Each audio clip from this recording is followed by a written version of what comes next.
안녕하십니까? 비통계 전공자의 통할못을 위한 기초통계 강의 T테스트 세 번째 시간 G테스트 3-3 너무 빨리 먹으면 체합니다 입니다.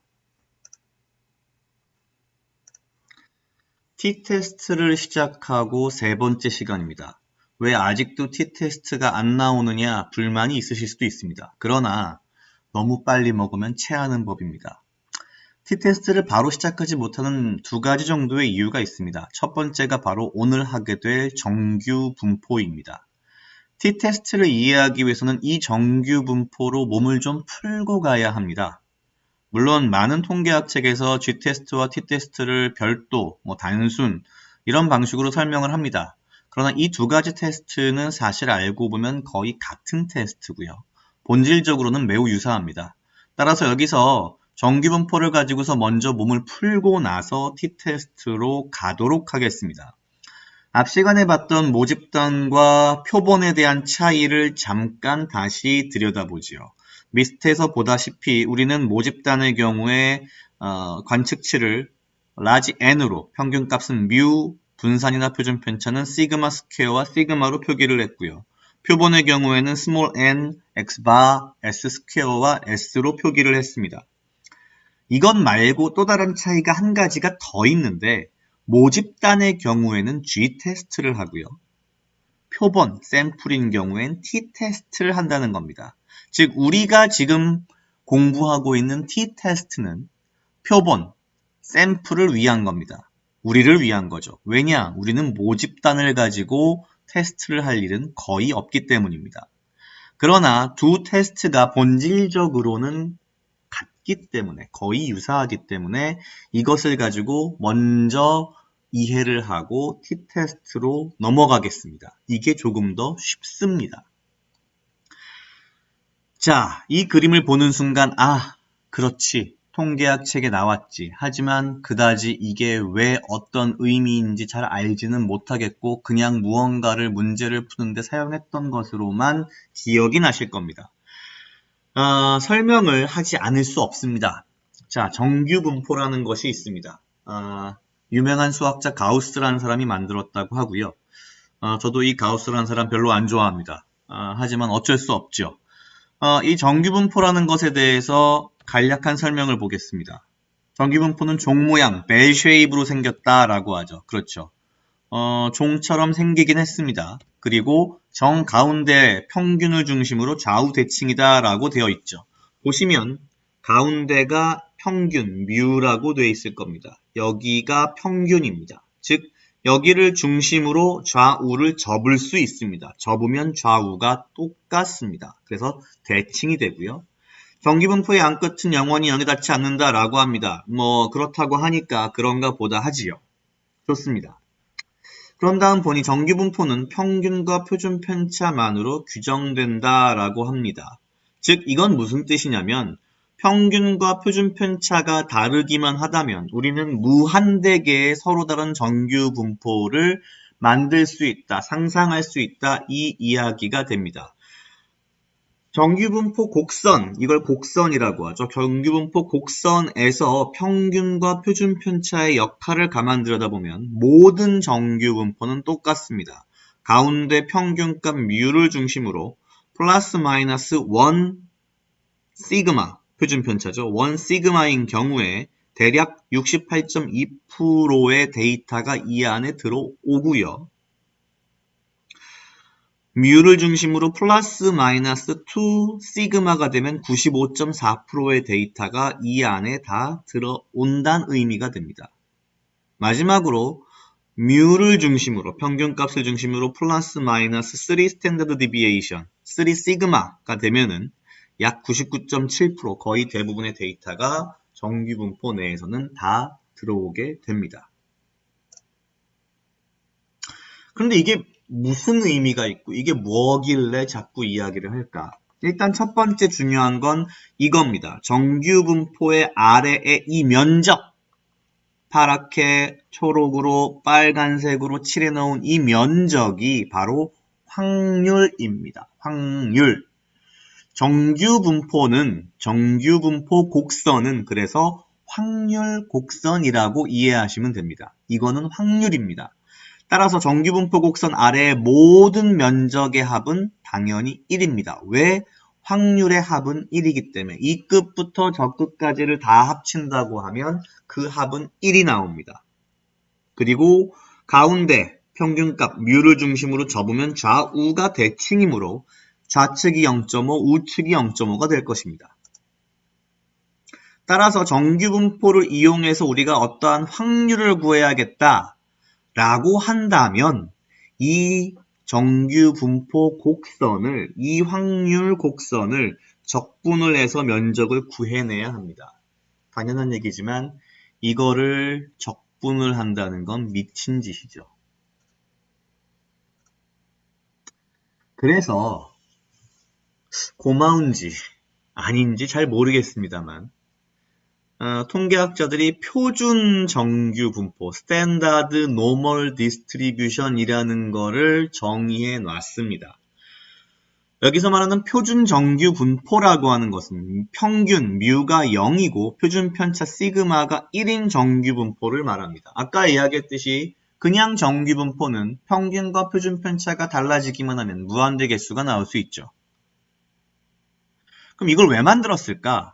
무한대 개수의 정규분포를 다 적분을 해서 그 확률을 구하는 게 말도 안 되는 짓이기 때문에 그러한 번거로움을 덜게 하기 위해 표준 정규분포를 만들어 놓고서 이 표준 정규분포로 기존의 어떠한 정규분포든 다 바꾸어서 쉽게 적분하지 않고 그 확률을 구해라 라고 하는 겁니다. 이걸 그럼 어떻게 이용하는지 한번 예를 들어서 보지요. 사실 이 예를 보지 않으면 정규분포를 어떻게 써먹어야 되는지 잘 알기 어렵습니다. 예를 들어 보겠습니다. 금년도 어느 대학의 신입생 1000명을 대상으로 영어 실력고사를 시행했습니다. 영어 점수의 분포가 정규분포의 근사, 즉 비슷하단 말이죠. 정규분포라고 봤을 때 평균이 82, 표준 편차가 5인 영어 점수의 분포가 나왔습니다. 정규 분포죠. 이때 질문이 있습니다. 어떤 질문이냐면 82점부터 90점 사이까지의 점수를 받은 학생이 몇 명이나 될까를 우리가 궁금해한다고 가정해보죠. 물론 솔직히 말하자면 별로 궁금하진 않습니다만 궁금하다고 가정하겠습니다. 자, 이것이 정규분포 곡선이고요. 우리가 가진 평균은 82, 표준 편차는 5인 정규분포입니다. 가운데 평균이 82고요. 여기가 90점입니다. 82점부터 90점까지의 이 빨간색의 면적을 구하면 그게 확률이겠죠? 그럼 이 면적이 곧 확률이기 때문에 면적의 확률 곱하기 1000명, 1000명이라고 했습니다. 이것을 곱하면 아마도 82점부터 90점까지의 영어 점수를 받은 학생의 숫자를 구할 수 있을 겁니다. 그런데 우리가 평균이 82이고 표준 편차가 5인 정규분포 곡선을 적분을 하자라고 덤비면 말도 안 되는 짓을 해야 될 겁니다. 그래서 우리가 앞에서 이야기했듯이 이것을 적분하는 것은 미친 짓이기 때문에 우리가 가진 정규분포를 표준 정규분포로 바꾸는 작업을 하면 됩니다. 어떻게 바꿔야 될까요? 개념적으로 보죠. 이것이 앞에서 본 우리가 가지고 있는 평균이 82점이고 표준 편차가 5인 영어 점수의 정규분포 곡선입니다. 우리는 이 정규분포를 표준 정규분포로 바꿀 겁니다. 표준 정규분포는 평균이 0이고 표준 편차가 1인 정규분포죠. 문제는 아마도 평균이 82였기 때문에 표준 정규분포로 바꾸면 0으로 될 겁니다. 82는 0이 되겠죠. 이렇게. 그럼 90점은 몇이 될까요? 이렇게 기존에 가지고 있던 그냥 정규분포의 어떤 점수, 숫자를 표준 정규 분포로 바꾸는 것을 G-트랜스포메이션이다라고 표현합니다. 그것을 G-스코어라고 하죠. 여기에 나와 있는 게 G-스코어입니다. 이 물음표의 G-스코어가 얼마일까? G값이 얼마일까? 이것을 알고 싶은 겁니다. 계산하는 방법은 우리가 보고자 하는 관심 있는 값에서 평균을 빼서 표준 편차로 나누면 됩니다. 우리의 평균은 82점이고 표준 편차는 5점이므로 82점이라고 하는 이 값을 표준 정규 분포로 바꾸었을 때는 82점의 G값은 82에서 81을 빼서 5로 나누면 0이 되죠. 0입니다. 당연합니다. 왜? 표준 정규 분포의 평균은 0이기 때문이죠. 그렇다면 이 90점은 얼마가 될까요? 90점의 G값은 90-82 나누기 5를 하면 1.6이 됩니다. 즉, 요 값이 1.6이라는 거죠. 그러면 어떻게 해야 될까요? 앞에도 얘기했지만 고마운 건지 아닌지 모르겠습니다만 학자들이 표준 정규 분포표라는 걸 만들어 놨습니다. 요렇게 생겼습니다. 인터넷에서 뒤져보시거나 아무 통계학 책이나 보시면 이렇게 생긴 표가 하나 있을 겁니다. 자세히 들여다보죠. 표준 정규 분포표라고 되어 있고요. 우리가 이야기했듯이 이 표준 정규 분포 곡선의 저 끝에서부터 우리가 원하는 어떤 값까지의 이 빨간색 면적을 이 표에서 알려주는 겁니다. 저 끝에서 여기까지입니다. 어떤 책에서는 요 가운데 0에서부터 우리가 원하는 값까지의 면적만 구해주는 경우도 있습니다. 무엇을 쓰든지 상관없습니다. 똑같습니다. 자, 보는 방법은 이렇습니다. 먼저 첫 번째, 소수 첫 번째 자리까지 우리가 원하는 값을 찾고요. 그 다음에 소수 두 번째 자리는 여기서 찾는 겁니다. 예를 들면 우리가 원하는 값은 1.6입니다. 요 값이 1.6이었습니다. 1.6의 확률은 얼마일까요? 1.6, 0이 되겠죠?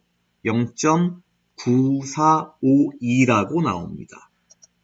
그렇다면 우리가 앞에서 본 우리의 정규 분포는 저 끝에서 이 끝까지의 면적이기 때문에 우리가 원하는 것과는 조금 다릅니다. 이 끝부분 절반은 날려도 되죠. 따라서 이 값이 0.9452지만 몇을 빼면 될까요? 절반인 0.5를 빼면 0.4452. 이 면적이 0.4452다라는 의미가 됩니다. 따라서 우리는 이 0.4452에다가 1000명을 곱해서 대략 445명 정도가 영어 시험에서 82점부터 90점 사이에 들어와 있다라고 볼 수 있겠죠. 이게 바로 정규분포 그리고 표준 정규분포 표를 사용하는 방법입니다. 다른 걸 하나 더 보겠습니다. 만약에 이 학생들 중 영어 점수가 95점이 넘는 95점 이상인 학생은 몇 명일까요? 라는 질문이 나왔다면 이 정규분포 곡선 평균이 82점이고 표준 편차가 5점인 이 정규분포에서 95점 이상 요 끄트머리 요 꼬리에 들어가는 확률 이 면적을 구해서 곱하기 1000을 하면 될 겁니다. 그래서 이 95점이 표준 정규 분포로 가기 위해서 G값이 얼마인지를 구해보면 95점의 G값은 95-82 나누기 5이기 때문에 2.6입니다. 2.60이라는 값을 찾아보면 0.9953이 나오죠. 아까 얘기했듯이 문제는 뭐냐? 우리가 알고 있는 이 표에서 말해주는 0.9953은 이 왼쪽 끝부터 2.6이라고 하는 값까지의 이 현재 하얀 부분 전체의 면적이기 때문에 거꾸로 우리는 1에서 왜냐? 전체 확률은 1이기 때문에 전체 면적은 1이기 때문에 1-0.9953에 1000을 곱하면 약 4.7명.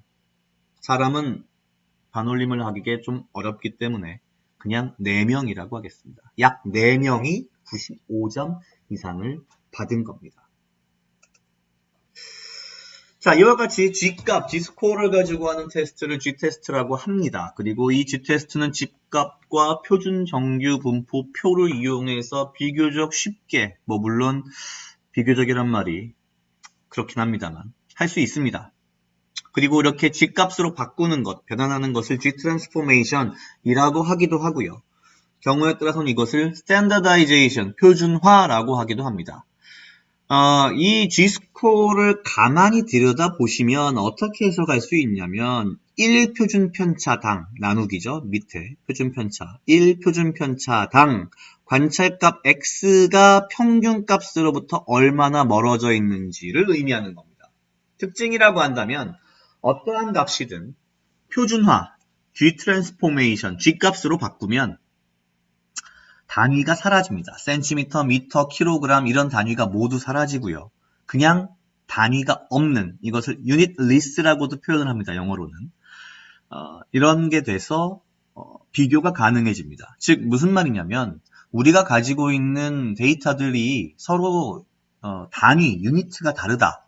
하나는 센티미터이고 어떤 하나는 인치일 수 있다. 그럼 우리가 센티미터와 인치 사이를 전환을 해야 되는데 이건 그럼 비교적 가능합니다. 이런 게 아니라 아예 완전히 다른 단위일 경우에는 전환 자체가 안 되고 비교가 어렵죠. 이때는 모든 데이터들을 G값으로 바꿔서 비교하면 비교할 수 있다. 이런 의미가 됩니다. 그런데 이걸 가지고 어쩌란 소리일까요? 이게 문제입니다. 정규분포표는 그렇고요. 정규분포 곡선의 아랫부분은 면적이고 그게 확률이니까 그 확률을 가지고 우리가 구한다. 알겠습니다. 근데 이걸 가지고 뭘 앞으로 어떻게 하라는 소리일까요? 이게 중요합니다. 자, 우리가 첫 강의에서 이야기했던 내용을 한번 떠올려 보지요. 통계적인 생각, 통계적인 사고란 무엇이냐? 어떤 사건이 우연히 발생할 확률이 얼마일까라고 질문하는 것이라고 했습니다. 이때에 말하는 이 확률이 앞에서 보았던 정규분포 곡선 아래에 바로 그 면적을 의미하는 확률입니다. 자, 그럼 우리가 하고 싶은 바로 그 T테스트의 질문을 떠올려 보죠. A대학 남학생의 평균 키와 B대학 남학생 평균 키가 우연히 같을 확률은 얼마일까? 이 확률. 이 질문을 조금 바꿔서 A대학과 B대학 남학생의 평균 키의 차이가 1.4cm인데 이 1.4cm가 우연히 발생했을 확률은 얼마일까? 라고 물을 때 이 확률이 바로 그 정규분포 곡선 아래쪽에 있던 그 면적의 그 확률을 말합니다. 다만 우리가 T테스트를 할 때에는 정규분포 곡선을 쓰지 않고 T곡선, T디스트리뷰션이라는 다른 분포 곡선을 쓰기는 합니다. 그러나 개념적으로는 똑같습니다. 그 분포 곡선의 아래쪽 면적이 확률이고 그 확률을 계산해서 이 1.4cm가 우연히 발생했을 확률을 구하는 겁니다. 그래서 그 확률이 5%보다 작으면 우연이 아니라고 보고 5%보다 크면 우연이라고 보는 겁니다. 자, T테스트 세 번째 시간 G테스트를 공부해 봤습니다. 오늘은 3-3 너무 빨리 먹으면 체합니다. 여기까지입니다.